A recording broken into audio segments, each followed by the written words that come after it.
Alright, my YouTube family, hope you're all doing fantastic. We are approaching the end of the year. What are we on today? The 30th of December. It's been an emotional year, but I'm incredibly grateful for all you guys who've tuned into me this year. Trust me, 2024 is going to be even bigger and better. Make sure you stay to the end of this video because I've got a little bit of an announcement to make about the types of content we're going to be doing on this channel moving forward. And I appreciate everyone who's checked out my music in the last few days. Thank you very much. I see and appreciate all those positive comments. Today is going to be a chill one. The UFC have just uploaded this video. Top finishers 2023, 6 days ago. And I got this idea from Stephen Wonderboy Thompson. Thanks, Stephen. I appreciate you. You're one of my favourite fighters to ever do it. And I thought you won against Darren Till when I came to see you in the Liverpool UFC event. Maybe one day I'll be able to get a collaboration with Stephen Wonderboy Thompson for the YouTube channel now that this channel's growing a bit more. That'd be sick. But yeah, today we're going to break down just all the best finishers of 2023. I will have to get a little bit creative with the editing just for copyright purposes. But let's dive into it. First, we got Volkanovski and Islam, the rematch. Damn. I completely forgot how this fight ended. I forgot it was a head kick KO. Damn. I think Islam Makhachev is only getting scarier and scarier. Anytime you take a grappler who's got incredible fundamentals and is pretty much untouchable on the ground, and then you give them deadly striking skills, it's just an absolute nightmare. Because now, what's anyone going to do against Makhachev? If anything, in the first fight, Volkanovski's shown that Makhachev is beatable. But now, I don't know about that. There's so many fights this year that I've completely forgot about. Oh, the rematch. Wow. What a finish. Bah, bah, bah. Who saw that coming? Adesanya in that fight done an incredible job at baiting Alex Pereira, because that's how Alex finished Israel in the first fight that they had. He pressured Israel, got him up against the cage, started throwing bombs and TKO'd Israel. Adesanya in the rematch baited Pereira into doing exactly the same thing. Stood against the cage like this, waited for his moment, bang, counter. I'm going to show you something pretty cool on Israel Adesanya's Instagram now. Hopefully this isn't copyrighted. Right, it's not this video of Israel Adesanya getting his nails painted like a big girl. It's this next one. I like a good video edit, and I can't lie, this got me hyped. Watch this.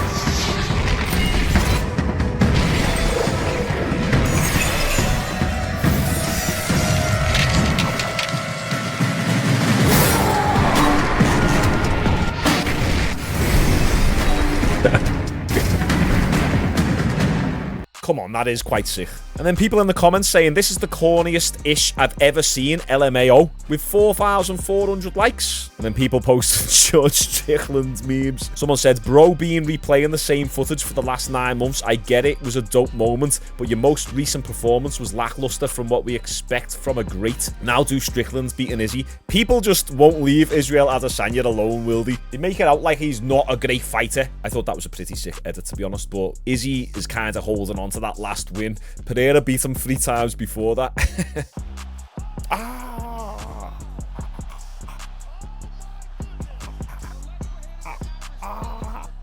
Oh, the O'Malley. I was made up with this one. You see how fast that was? Such a good counter. Dips back and then then the ground and pound to finish. Sugar Sean O'Malley smashed it there. Been a long time coming. Look at that. Barely misses and then amazing distance control by O'Malley. Shevchenko. I'll be honest, I don't even think I watched this fight. No, I did. That's a lie. You see that squeeze?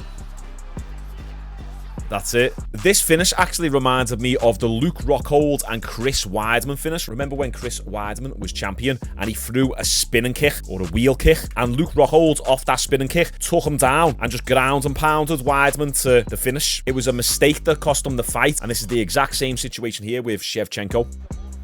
Oh man, this fight. That head kick, wow. He does the backflip. Whoa! 10 grand fan.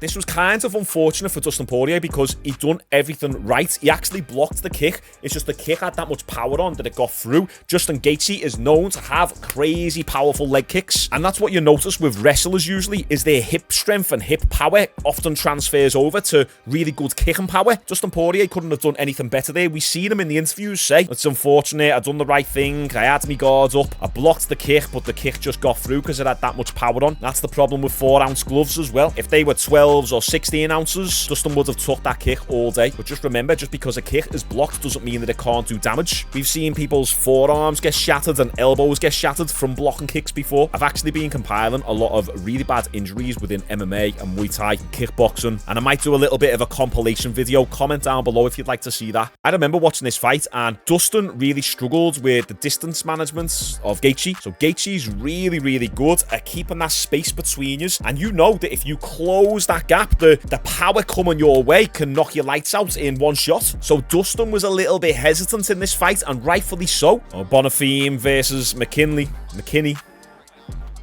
Oh, I forgot about that one. Oh, damn. Picture perfect flying knee. Look at that. Oh, right in the neck, the jugular, under the jaw.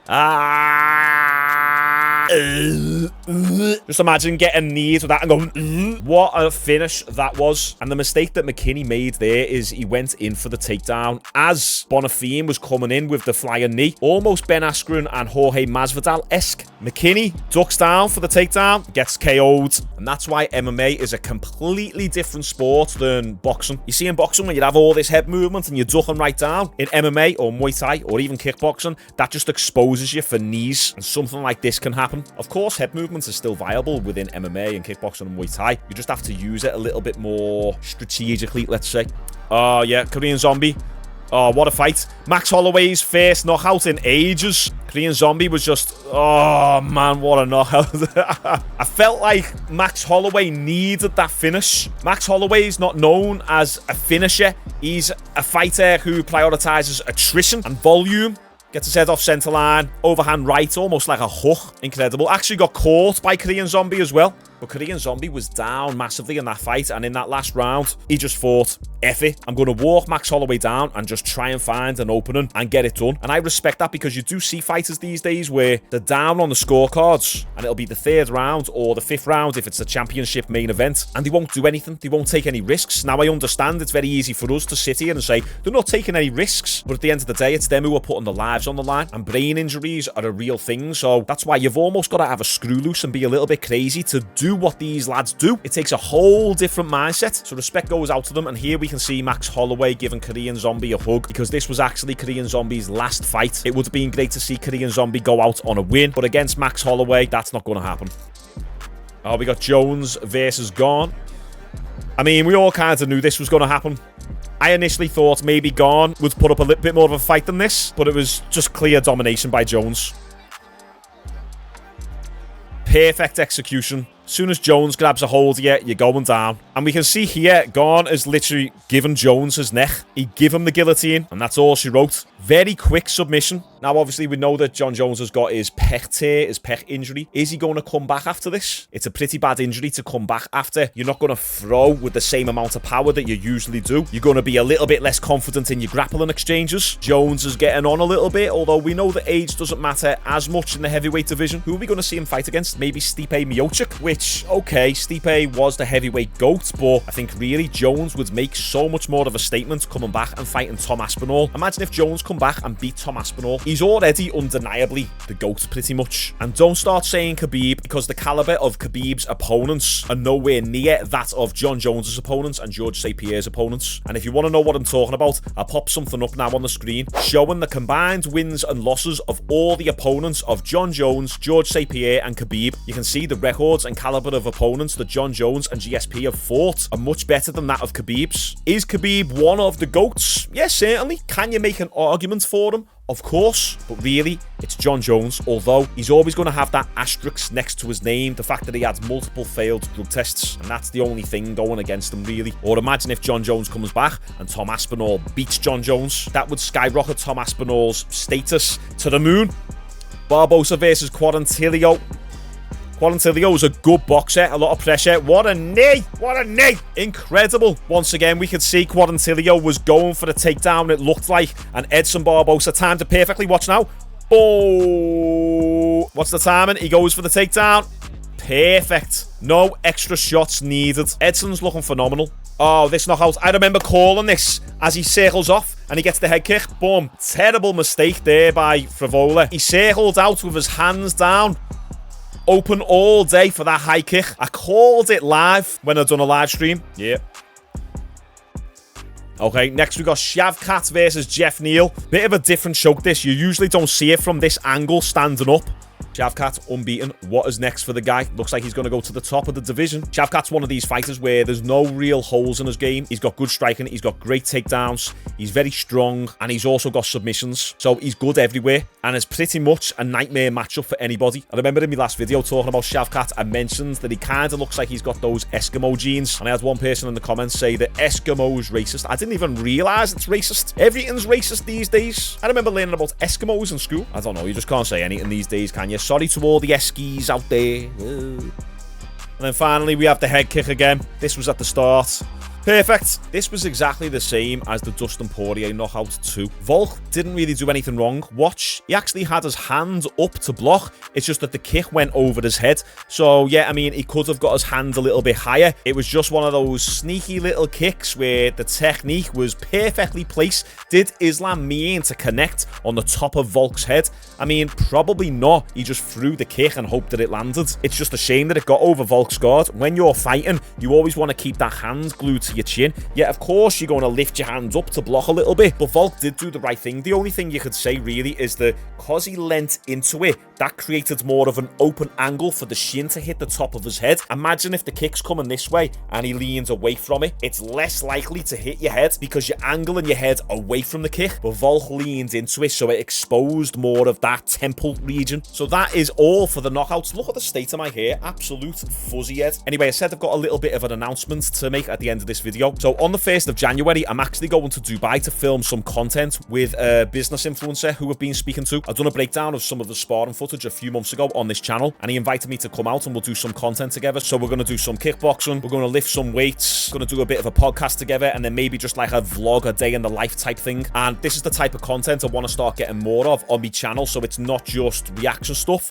We've got a little bit of diversity going on then. The only thing is, in order for me to do that type of content and do it effectively, is I need to be fit and I need to be training again. I've done around 5 sessions over the last 4 or 5 weeks. It's not the best, but it's something, and I hope that in 2024 I can get back to full health, get back to training properly, because I'm looking forward to documenting it all on this channel. So make sure you subscribe with the bell notifications turned on. I'm still going to try and get some stuff uploaded whilst I'm in Dubai, but if I can't, go and follow me on Instagram. I'm going to be uploading stories every day on there. The link is in the description. Okay, boys, like this video, appreciate you all, and I'll see you tomorrow.